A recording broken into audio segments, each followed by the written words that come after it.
আসসালামু আলাইকুম ওয়া রাহমাতুল্লাহি ওয়া বারাকাতুহু।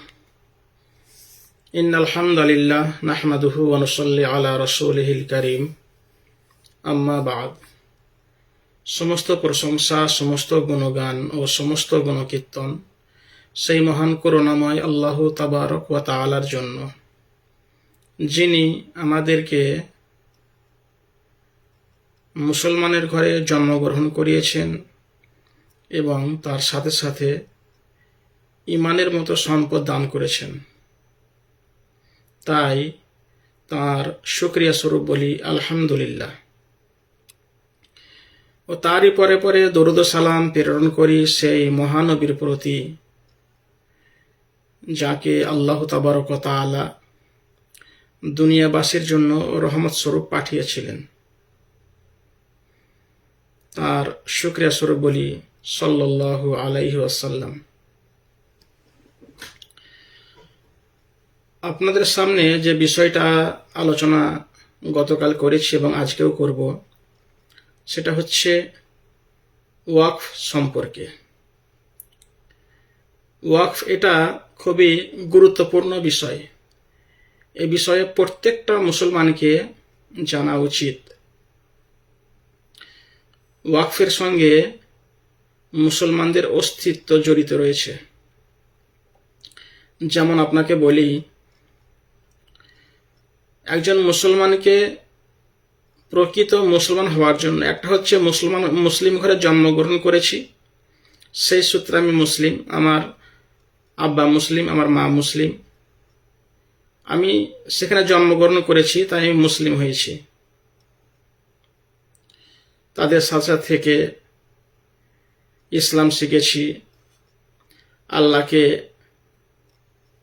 চিনেছি, রসুলকে চিনেছি, এরকম বিভিন্ন দিক। কিন্তু এই যে শেখা এবং জানা, এর আসল জায়গা কোনটা? এর আসল জায়গা হচ্ছে মাদ্রাসা এবং মসজিদ। যদি মাদ্রাসা এবং মসজিদের অস্তিত্ব না থাকে, তাহলে মুসলমানের অস্তিত্ব শেষ হয়ে যাবে। যদি মাদ্রাসা না থাকে, সেখানে যদি দ্বীনি শিক্ষা না হয়, মাদ্রাসা না থাকা মানে দ্বীনি শিক্ষা বন্ধ হয়ে যাবে। তাহলে দ্বীনি শিক্ষা যদি বন্ধ হয়ে যায়, একজন মুসলিম কিভাবে জানবে আল্লাহকে, রসুলকে, ইসলাম কি, হাদিস কি, কোরআন কি, কিভাবে জানবে যদি মাদ্রাসা না থাকে? সেই রকম একজন মুসলমানের জন্য তার আরো গুরুত্বপূর্ণ বিষয় হচ্ছে মসজিদ। যদি মসজিদ না থাকে, সে নামাজ পড়বে কোথায়? সে দ্বীনের কথা শুনবে কোথায়? দ্বীনের চর্চা করবে কোথায়? মুসলমানের চিহ্ন সে কোথা থেকে শিখবে যদি মসজিদ না থাকে? একজন মুসলমানের সঙ্গে তো মসজিদের বিশাল সম্পর্ক একটা, সেই রকমই মাদ্রাসার সঙ্গে একজন মুসলমানের বিশাল সম্পর্ক। মাদ্রাসা না থাকলে সেখানে ইসলামী লেখাপড়া বন্ধ হয়ে যাবে, আর ইসলামী লেখাপড়া বন্ধ হলেই মসজিদগুলো আস্তে আস্তে বন্ধ হয়ে যাবে। আপনি ইমাম পাবেন না, আলেম পাবেন না, ওলামা পাবেন না, হাফেজ, মৌলানা, কারি, মুফতি আপনি কিছুই পাবেন না। তাই এই সমস্ত জায়গার জন্য, মাদ্রাসার জন্য যেমন ওয়াকফ সম্পত্তি প্রয়োজন, মসজিদও ওয়াকফ সম্পত্তিতেই হয়, মাদ্রাসাও সেই রকমই ওয়াকফ সম্পত্তিতেই হয়।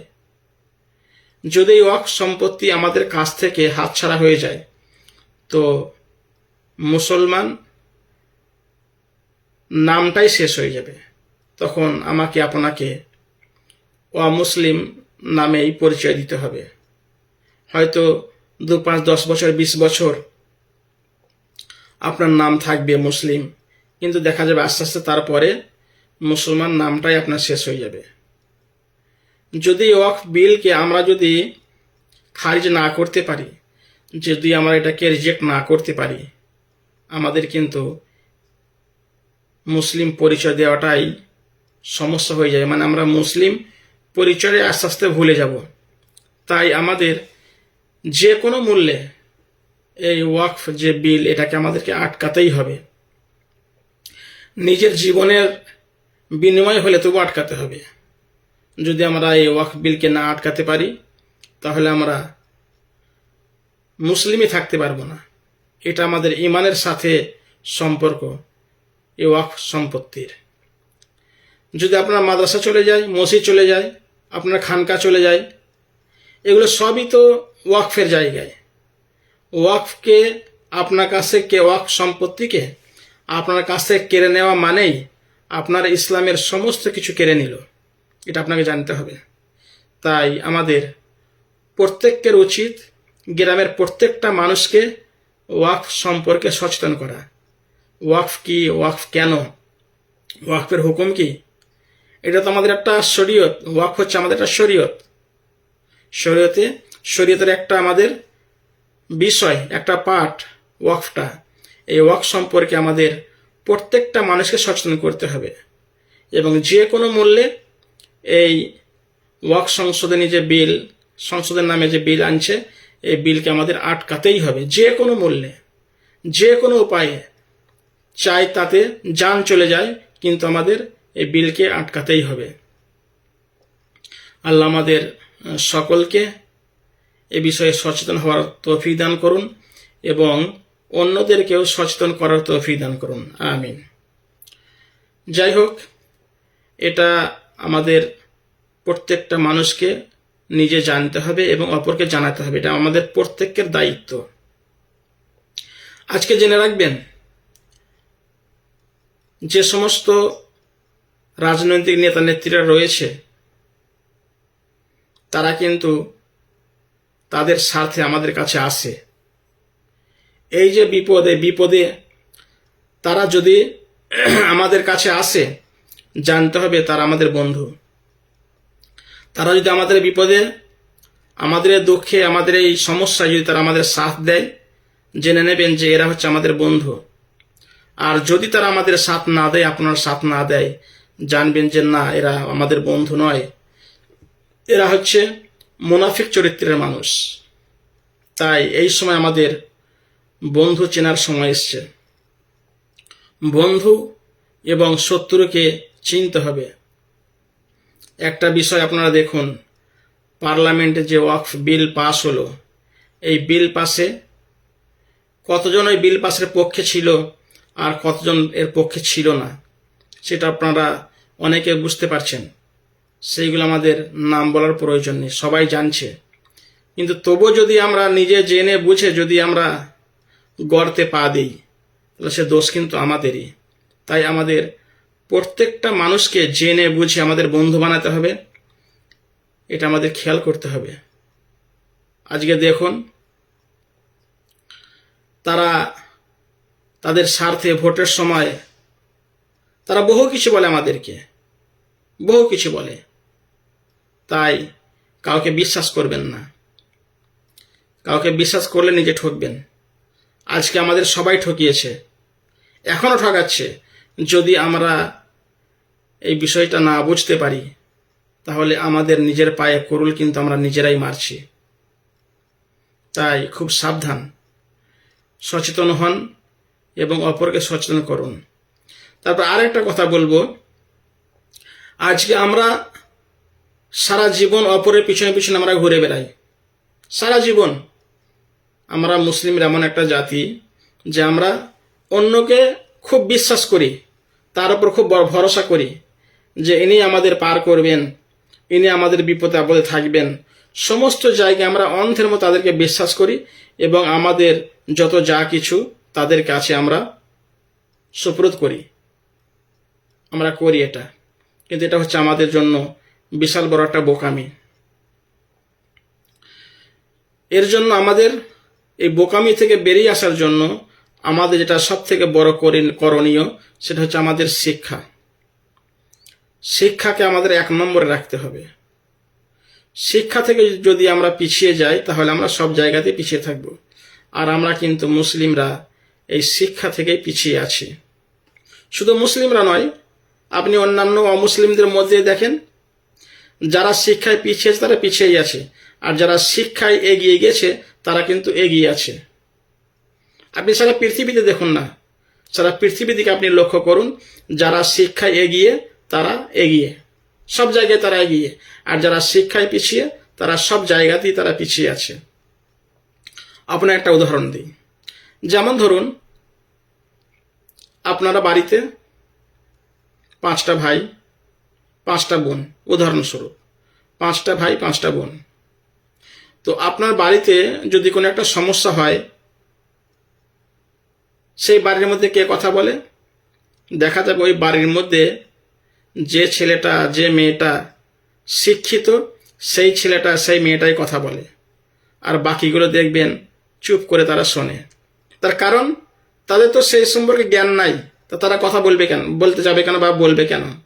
আর যাদের জ্ঞান আছে, যারা শিক্ষিত, যারা পড়াশোনা করেছে, যারা দিন দুনিয়া সম্পর্কে যাদের ধারণা আছে, তারাই কিন্তু কথা বলে, বাকিরা চুপচাপ শোনে। যদি বাপ মা শিক্ষিত হয়, বাপ মা কথা বলবে, আর বাপ মা যদি শিক্ষিত না হয়, ছেলেদের মধ্যে যে শিক্ষিত সে কথা বলে, মেয়েদের মধ্যে শিক্ষিত সে কথা বলবে, তারই মুরুলি কিন্তু বাড়িতে চলে। বাপ মা যতই শিক্ষিত হোক, বাপ মা অবশ্যই তারা সম্মানীয়, তাদেরকে সম্মান অবশ্যই সবাই করবে, কিন্তু বাড়িতে যখন কথা বলা হবে, কথা বলার সময় দেখা যাবে যে শিক্ষিত সেই কথা বলবে, বাকিরা তার কথা শুনবে, সে যেটা বলবে সেটাই সবাই মেনে নেবে। এটা হচ্ছে আমার আপনার বাড়ির ক্ষেত্রে। সেই রকম আপনি দেখুন আপনার পাড়ার ক্ষেত্রে দেখুন, মোড়ল কে হবে? মোড়ল হবে ওই ব্যক্তি যার ভিতরে শিক্ষা আছে, সেই ব্যক্তি কিন্তু মোড়ল হবে, তাছাড়া অন্য কেউ মোড়ল হবে না।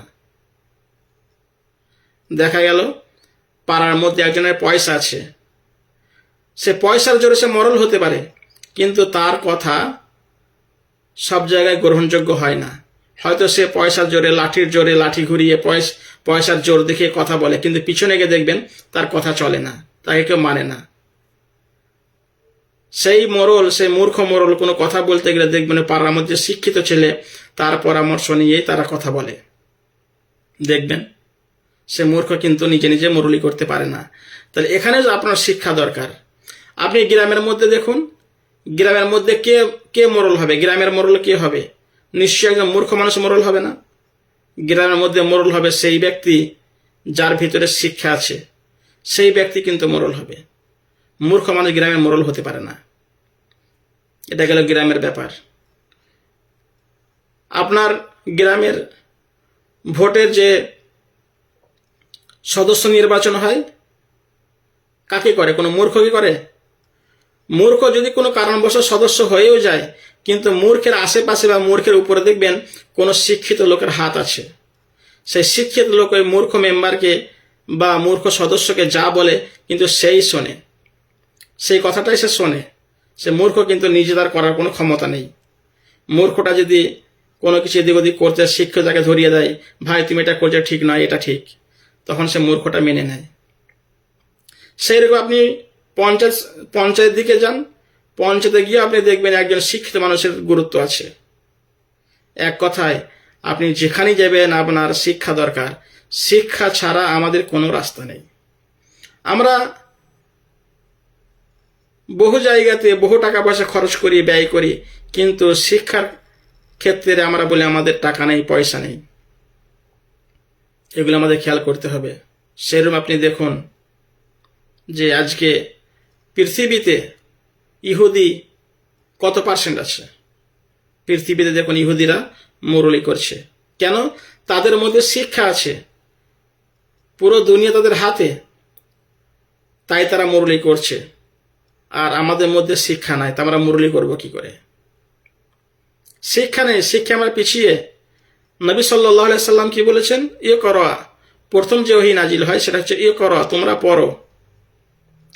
কিন্তু সেই পড়া থেকে আমরা পিছিয়ে আছি, সেই শিক্ষা থেকে আমরা পিছিয়ে আছি, তো আমরা দুনিয়াতে মরলে কি করবো কিভাবে? তাই আমার অনুরোধ, প্রত্যেককে যে কোনো প্রকার নিজের ছেলে মেয়েকে পড়াশোনা করান, শিক্ষিত করান।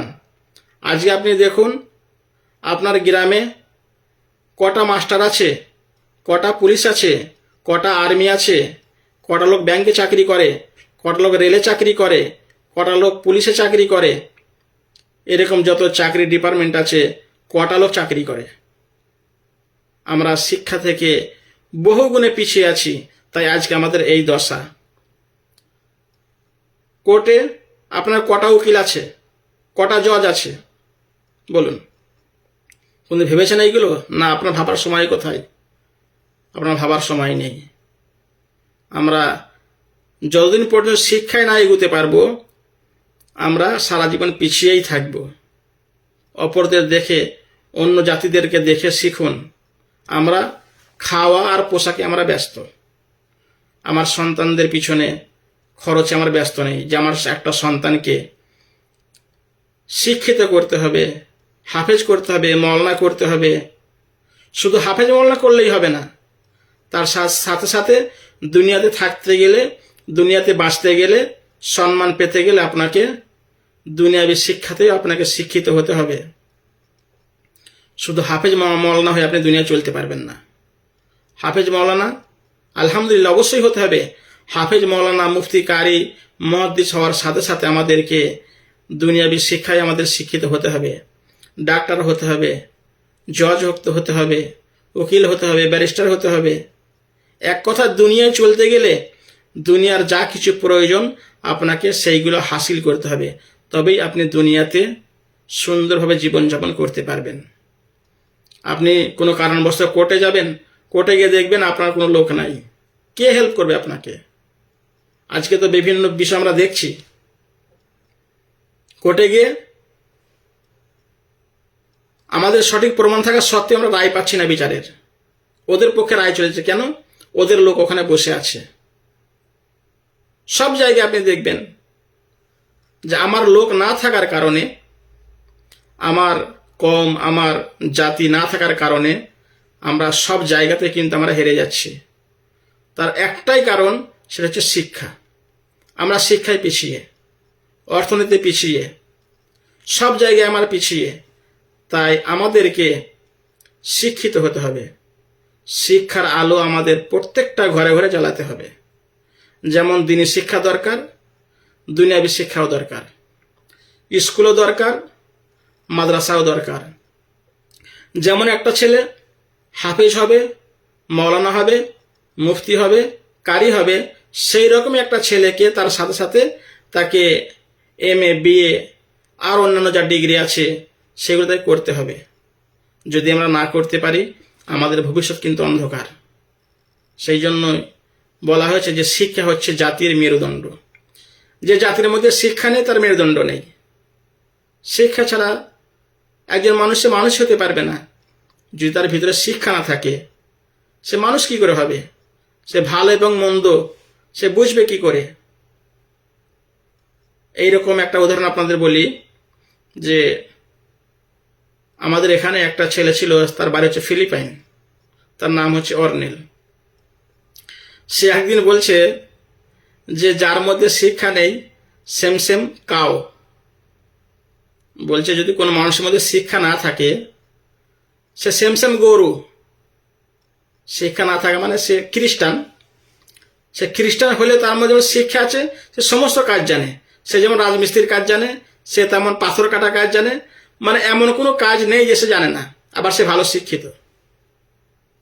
আর আমাদের মধ্যে কি, আমরা যদি হাফেজ মওলানা হয়ে যাই, হাফেজ মওলানা হয়ে আমি রিক্সা চালাবো, হাফেজ মওলানা হয়ে আমি মানে লোকের মুনিশ কাটবো কেন? হাফেজ মওলানা হলে কি এই সমস্ত কাজগুলো করা যায় না? যারা করতে পারে তারা করবে। হাফেজ মওলানা মানেই তাকে যে মসজিদে থাকতে, মাদ্রাসা থাকতে তা তো নয়। ইলম শিক্ষা করা ফরজ, সে ফরজ আদায় করেছে। তারপরে তার দুনিয়াতে চলাফেরার জন্য যেটা করার তাই করতে হবে, কোনো অসুবিধা নেই তো। যখন আমি উত্তরপ্রদেশে পড়তাম, শাহী মোরাদাবাদে, তখন দেখতাম যে একটা ছেলে মোটামুটি বয়স খুব জোর হলে 22-23 বছর বয়স হবে, সে ছেলেটা রিক্সা চালাতো। তারপরে সন্ধ্যেবেলায় এসে সে মসজিদে কোরআন শরীফ পড়তো। সে আমাকে একদিন আমাদের পশ্চিমবাংলার একটা ছেলে জিজ্ঞেস করলো, বলছে বাসার ভাই, ছেলেটা যে কোরআন পড়ে জানো এটা কে? আমি বলছি না তো। বলছে ছেলেটা হাফেজে কোরআন, এ রিক্সা চালায় এবং অবসর টাইমে এসে কোরআন পড়ে। আমাদের শিক্ষাটা হচ্ছে সবার আগে। শিক্ষা যদি আমাদের ভিতরে না থাকে, তাহলে কিন্তু আমরা সব সময় অপরের পিছনে পিছনে ঘুরতে হবে। শিক্ষা হচ্ছে আমাদের সবার আগে। যেটা বললাম যে আপনার বাড়ির ফ্যামিলির মধ্যে যেমন একজন শিক্ষিত মানুষের কথা চলে, এরকম বাড়ির ফ্যামিলি থেকে নিয়ে একদম সারা পৃথিবীর শেষ প্রান্ত পর্যন্ত সেখানে শিক্ষিতদেরই কথা চলে, কোনো মূর্খের কথা সেখানে চলে না, কোনো মূর্খের কথা চলে না। থাকতে পারে তার টাকা পয়সা, গাড়ি বাড়ি, বহু কিছু থাকতে পারে, তার ধন সম্পদ থাকতে পারে, তার সোনার পাহাড় থাকতে পারে, কিন্তু ওই জায়গায় কিন্তু শিক্ষিত মানুষরাই বসে আছে, কোনো মূর্খ মানুষ নেই। সেই রকমই আপনি রাজনীতি করুন আর যাই করুন না কেন, আপনি পার্লামেন্টে যান, সেখানে শিক্ষিত লোক আছে। আপনি বিধানসভায় যান, সেখানে শিক্ষিত মানুষ আছে।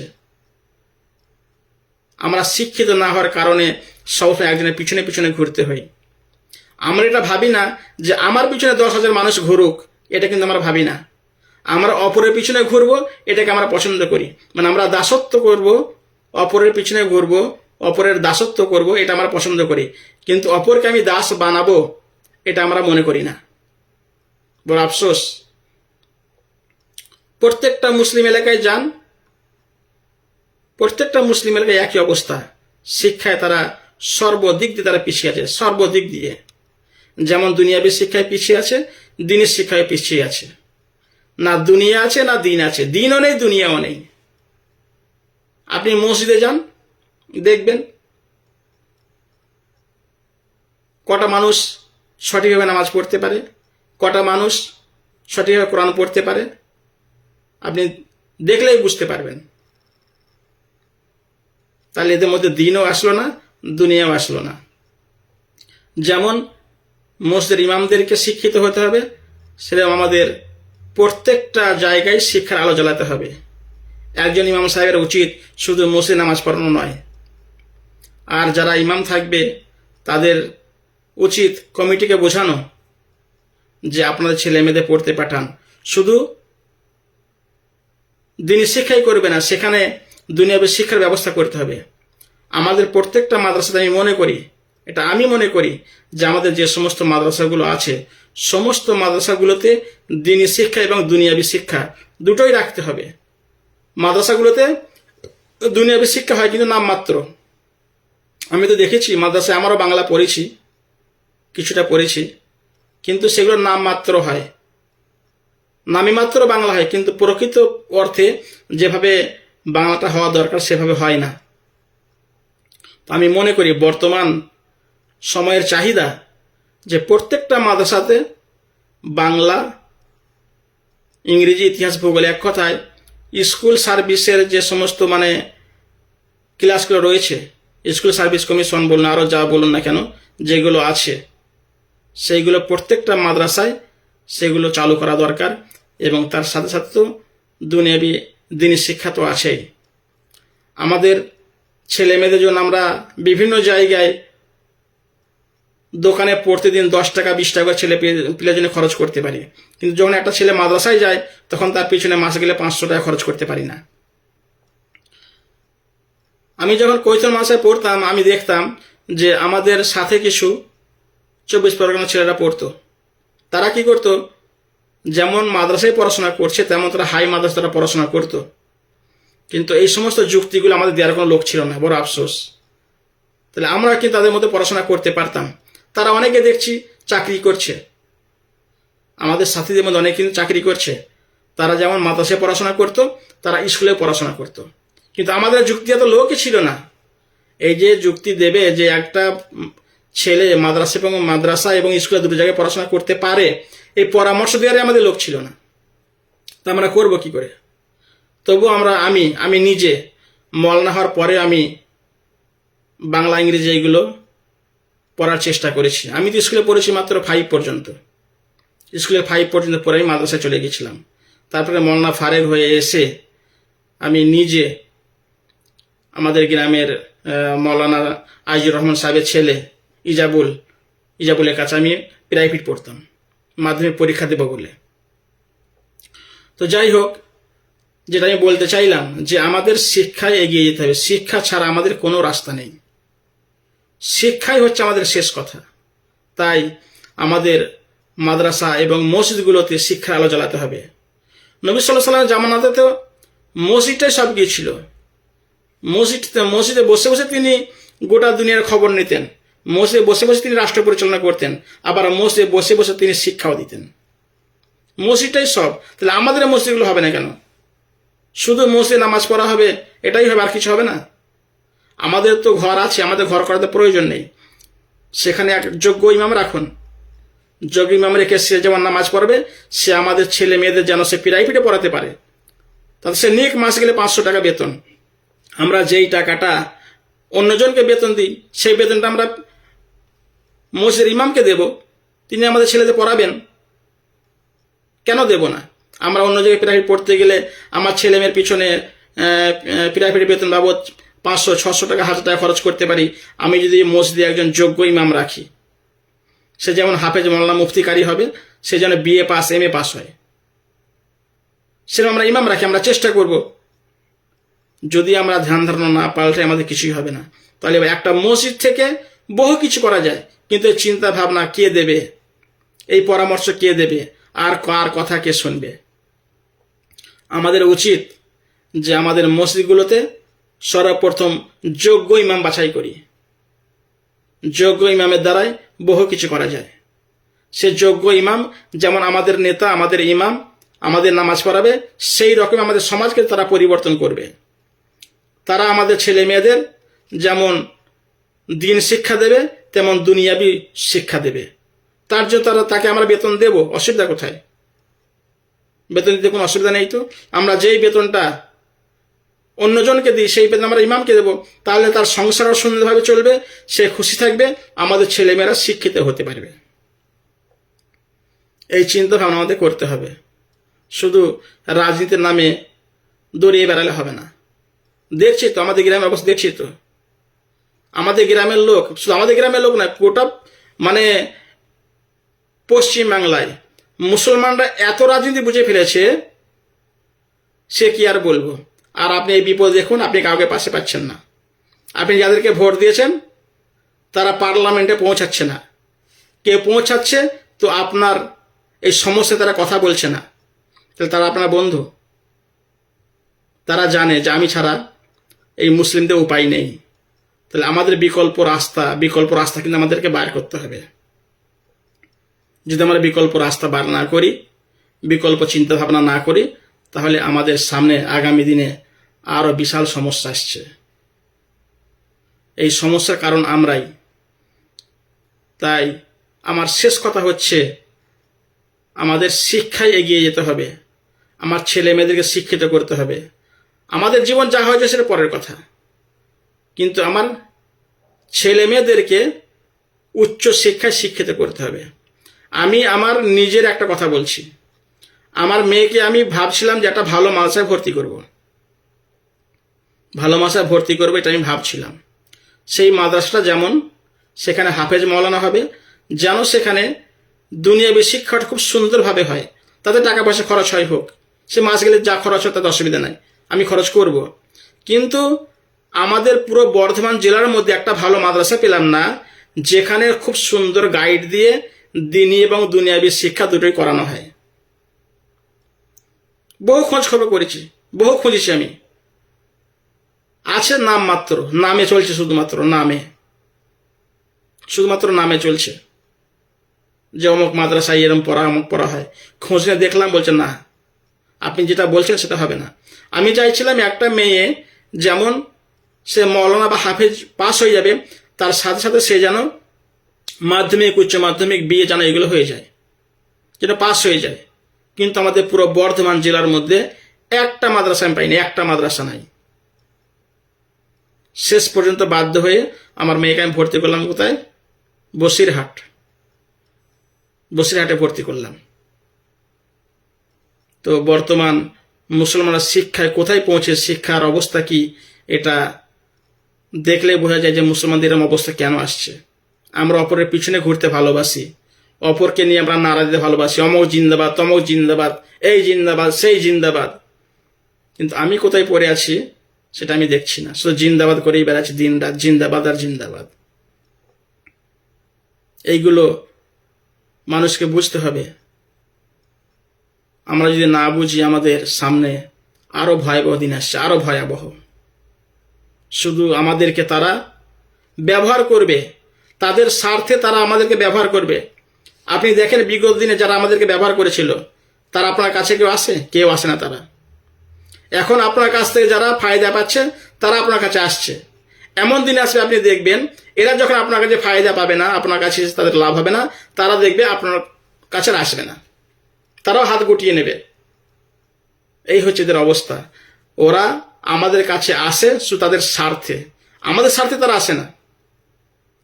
ওদের যখন স্বার্থ ফুরাবে, ওরা কেটে পড়বে। আমাদের স্বার্থে তারা আসে না। আজকে আমাদের গ্রামের শিক্ষার অবস্থা দেখুন। স্কুল আছে, স্কুলে মাস্টার আছে, শিক্ষার কি অবস্থা? প্রাইমারি স্কুলে যত ছাত্র আছে, সেই ছাত্র অনুযায়ী মাস্টার আছে? একটা যে 8 পর্যন্ত যে সূর্যনগরে যেটা হয়েছে, সম্ভবত 8 পর্যন্ত, তো সেখানে যে ছাত্র, সে ছাত্র অনুযায়ী মাস্টার আছে? কেন আপনারা এগুলো বলতে পারেন না যে আমাদের গ্রামের অবস্থা? বলবেন না, নেতারা বলবেন না। নেতারা বললে যে বড় নেতার কাছে খারাপ হয়ে যাবে, বলবেন এগুলো। এই হচ্ছে আমাদের গ্রামের, আমাদের সমাজের, গোটা মুসলিম দুনিয়ার হচ্ছে এই অবস্থা। আমরা শিক্ষায় পিছিয়ে। শিক্ষা ছাড়া একটা জাতি বেঁচে থাকতে পারে না। যেটা আমি আগে বললাম, ইহুদি কটা, এই ইহুদি কটা গোটা দুনিয়ার উপরে দাদাগিরি করে পেয়েছে, গোটা দুনিয়ার উপরে এরা দাদাগিরি করছে। কিসের জোরে? শিক্ষার জোরে। শিক্ষার জোরে দাদাগিরি করছে। আর আমার গ্রামের লোককে যদি বলা যায় তোমার ছেলেকে, তোমার মেয়েকে পড়াবো, যে পয়সা কোথায়, সংসারই চলে না, তা পড়াবো কোথায়? এখন আবার একটা কথা বললে আবার অনেকে রাগ হবে। আপনি দেখবেন বছরে পাথর চাপড়ি যাবে, মেদিনীপুর যাবে, আবার আজমির যাবে, আবার এরকম বহু জায়গা আছে, বরবেলন যাবে, তারপরে তোমার ওই পূর্ণিয়া যাবে, খিদিরপুর যাবে। এরকম কত যে জায়গা আছে, বছরে যেটা কত টাকা খরচ করে, দীঘায় যাবে, এরকম কত ফালতু খরচ করে, তখন এদের হিসাব হয় না। লক্ষ লক্ষ কোটি কোটি টাকা আমাদের গ্রাম থেকে বেরিয়ে যায়, এই বিষয়ে আমাদের হুঁশ হয় না। আর যখনই ছেলে মেয়েকে শিক্ষার জায়গা আসে, বলে পয়সা কোথায়, কিভাবে পড়াবো। এগুলো অনেকে রাগ হবে বললে, রাগ হলেও কিছু করার নেই। যেটা সত্য, সত্য বলতেই হবে। সব জায়গায় হচ্ছে এই অবস্থা। তো আমাদের জীবন, আমরা মনে করি আমাদের জীবন যা হয়েছে হয়েছে, আমাদের হয়তো তেমন সুযোগ ছিল না, যতটা সম্ভব ততটা পড়াশোনা করেছি। কিন্তু আমরা যারা বুঝছি, আমাদের সন্তানগুলোকে কমপক্ষে আমরা তৈরি করি। শিক্ষা মানে চাকরি পৃথিবী তা নয়। শিক্ষা হচ্ছে মানুষকে সঠিক পথে পরিচালিত করা। সবাই চাকরি পাবে এটা তো সম্ভব নয়। আপনি কমপক্ষে তো মানুষ তো হতে পারবেন, শিক্ষিত হয়ে মানুষ তো হতে পারবেন। একটা মানুষের জীবনে কিভাবে চলতে হয়, কেউ ওঠা বসা করতে হয়, সেইগুলো তো শিখতে পারবেন। আপনি ব্যবসা বাণিজ্য করতে গেলে তো আপনার শিক্ষা প্রয়োজন। আপনার ভিতরে যদি শিক্ষা না থাকে, আপনি ব্যবসা বাণিজ্য করবেন কিভাবে? আপনি চাষ করবেন, চাষ করতে গেলে শিক্ষার প্রয়োজন নাই? চাষ করতে গেলে তো শিক্ষার প্রয়োজন। আপনি বিভিন্ন দেশে দেখুন না, তারা চাষে কত সুন্দর সুন্দর টেকনোলজি ব্যবহার করছে। তারা কি মূর্খ নাকি? না, তারা মূর্খ নয়, তারা শিক্ষিত। শিক্ষিত বলে তারা বিভিন্নভাবে চাষবাস করে, তারা সেই চাষবাসে উন্নত করছে। আপনি যেখানে যাবেন, যে জায়গায় যে আপনাকে শিক্ষা অবশ্যই দরকার। শিক্ষা ছাড়া আপনার জীবনে কোনোদিনও উন্নতি আসতে পারে না। দুনিয়াবী শিক্ষা এবং দিনের শিক্ষা দুটোই প্রয়োজন। যাই হোক, অনেক কিছু কথা বললাম আজকে। যে আমার ওয়াক্ফ সম্পর্কে আলোচনা করার কথা ছিল, এই আলোচনা করতে এতগুলো কথা আসলো। আগামীকাল ইনশাআল্লাহ আলোচনা করা হবে ওয়াক্ফ সম্পর্কে। তো যা কিছু বললাম, আল্লাহ তাআলা আমাদের সকলকে শোনা, জানা, বোঝা, তার সাথে সাথে মানার তৌফিক দান করুন। ওয়া আখির দাওয়ানা আলহামদুলিল্লাহি রাব্বিল আলামিন। আসসালামু আলাইকুম ওয়া রাহমাতুল্লাহি ওয়া বারাকাতুহু।